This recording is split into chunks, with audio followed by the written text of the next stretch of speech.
Speaking of being queer, I used to identify as Emma. Cute little baby picture of me for y'all.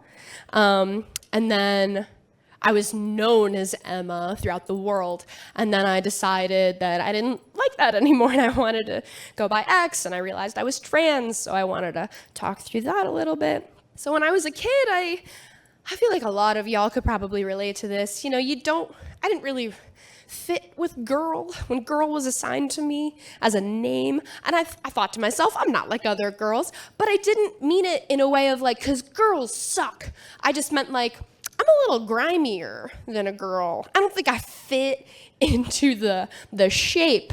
Like if I were a silicone mold made out of something, I'd still have a lot of stuff on the edges. Like it wouldn't be clean out of the mold. I don't know what I am, but I'm certainly not a girl. And then as time went on, I started to register. People were talking about me. They'd come up to me and say, "You're so brave. You're so brave.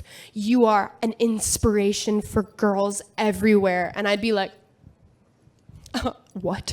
Girls? I'm an inspiration for people. But it started making me think, why do I feel this way? Why do I feel like their experience and understanding of me is dictating how I behave and how I'm seen? Like, what's happening here? And like, why does the media wanting to put makeup on me before an interview make me feel uncomfortable? And then I realized I'm trans because I went to New College. And I talked about that a lot in interviews when people were like, "Hey, why are you trans?" Not really. They were nice about it.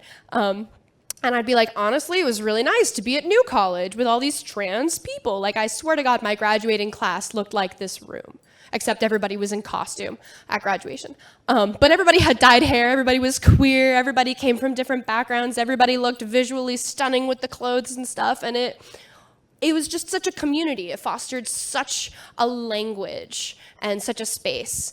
The transition from Emma to X was pretty easy for me, at least. During the pandemic, everybody had the opportunity to like stop conforming to gender norms. Like I didn't have to worry about like somebody looking at me because I never shaved my legs, and I didn't have to worry about that, or wearing makeup or growing out my hair. I didn't have to worry about any of it. And I started thinking, maybe I should do this all the time. I started thinking about trans identity and non-binary identity, and from there, I have established the fact that I am non-binary. I use they, them pronouns, and I am just happy to be here. And I chose the name X, inspired by Malcolm X, very loosely inspired. Once again, I never want it to seem as though I am comparing myself to Malcolm X, or the conversation as to why, he and the members of the Nation of Islam changed their last names to X to symbolize that they didn't have like a collective cultural history as having been transported on slave ships and losing your last name and being given a white man's last name. Like, I'm not trying to compare myself to that. I really am not. I did take inspiration, though, from the fact that, after reading Malcolm X's biography, he was an activist through and through who didn't let his life, he didn't stop for a second to do anything unless it was activism related. And for a period of time, that's all I was doing. I didn't do anything outside of activism unless it was travel to other activist stuff. So, in math, how X is a variable and it means there's nothing here. That's why I chose X.